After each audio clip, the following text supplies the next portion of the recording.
আসসালামু আলাইকুম। সকলকে মমতাজ বিডির পক্ষ থেকে শুভেচ্ছা ভালোবাসা। আজ অপরাহ্নে এক পশলা বৃষ্টি হয়ে যাচ্ছে। খুবই মনোরম বৈশাখী বৃষ্টি।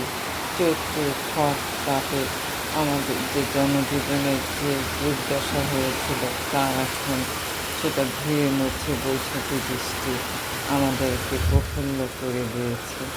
অনেকটাই ভালো লাগছে। যদিও এখন কারেন্ট নাই, তারপরেও আমি এই বৃষ্টিটাকে উপভোগ করছি। খুব ভালো লাগছে। সবার শুভকামনা করে এখানেই রাখছি। আল্লাহ।